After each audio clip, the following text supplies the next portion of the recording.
Honey Pie, the Beatles, and we're going to look at Paul's piano part here arranged for acoustic guitar. We're in the key of G, but we're going to start in E minor. I just make a one finger E minor to start with, fourth string at the second fret, pinch 4 and 2, and then 1. Now you want an A6 chord, just bar the top 4 strings at the second fret, play 5, 3, 2 and 1. I'm borrowing the 4th string out of habit here to make a full E6 chord, but actually you're only going to play the top 3 strings. So 5, 3, 2 and 1, and turn it into A7 by adding the 3rd fret of the 1st string, and play that on its own.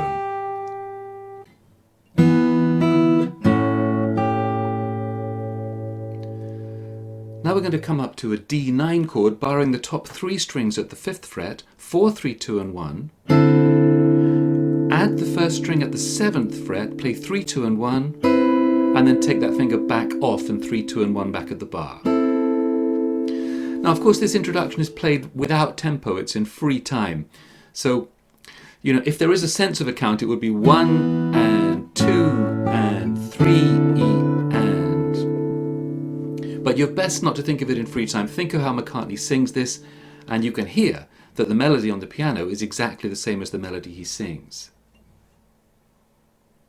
She was a working girl. Now at bar 2, North of England way.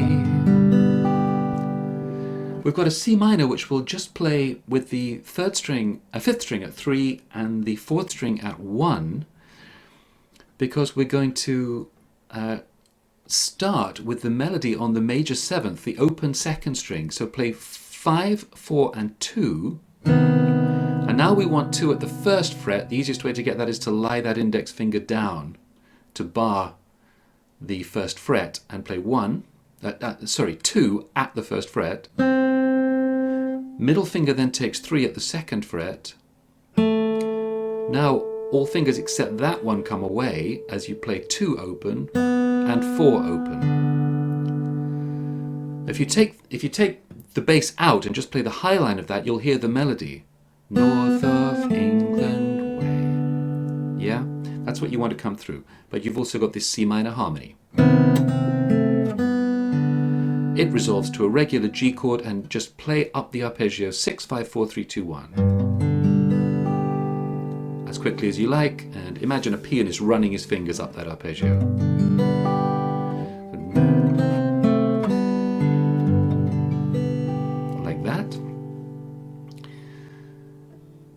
Now we go to the kind of nasal voice line. Now she's hit the big time, but it's the same part as bar 1.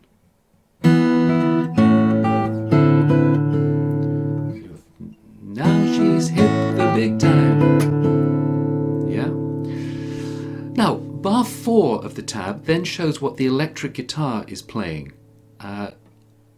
If you're playing along with the Beatles, you won't have time to play all of that because it overlaps the piano part.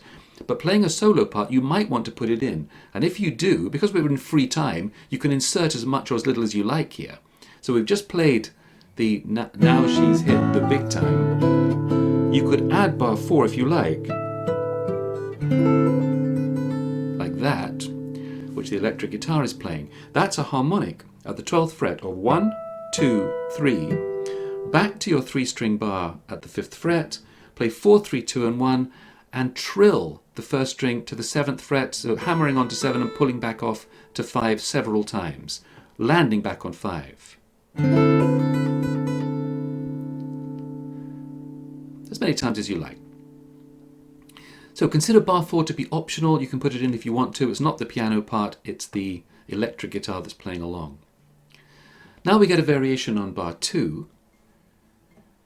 In the USA. It's exactly the same as bar 2, except that the melody doesn't go 2nd string, 4th string in the middle of that bar there. It goes 2nd string, 3rd string.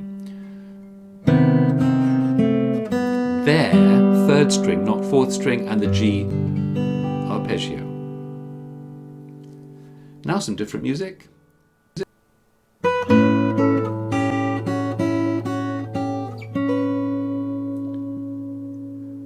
Being bar 6 of the tab. You want the first string at 7 and the third string at 6. And I just play the first string on its own first before going into that block chord you see on the tab of 5, 3 and 1, which is what's happening on the piano. The melody, the singing only comes in with the block chord. And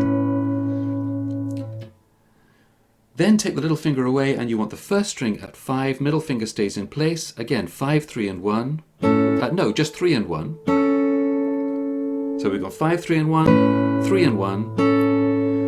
Now come down to an A7 chord. I just make the fragment that we need. Second string at 2, first string at 3. 2 and 1 together. Now both of them at the second fret. Now the first string open. And back to first string, second fret, and third fret. So the second string stays on the second fret throughout that phrase, but the melody moves up and down the first string. And that phrase is going to finish back on the first string at 7 and the third string at 6. And again, you can hear the sung melody in that part. And if.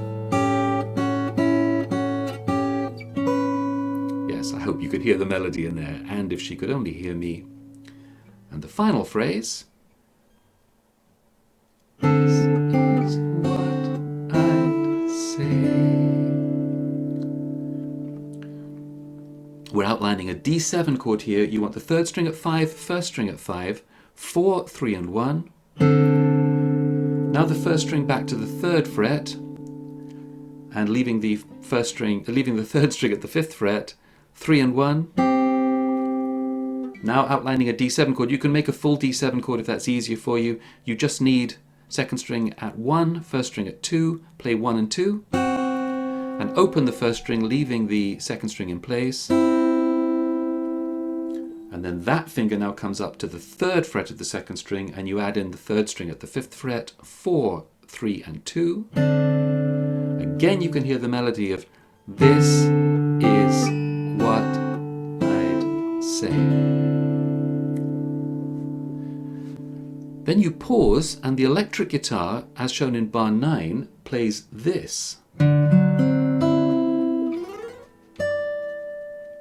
I'm actually dropping off the camera there, but what it's playing is you've got the 5th string at 5, 4th string at 4, 3rd string at 5, and the 2nd string at 5. Play 4, 3, 2, 1, pause for a while, then slide 2 up to the 15th fret. You can't see it in the camera, but I'm at the 15th fret there. I don't tend to play that, but you hear the electric guitar doing it on the record. You've got a lot of free time here, since we're not in rhythm, so if you want to add that in, do. It would come after this. This is what I'd say.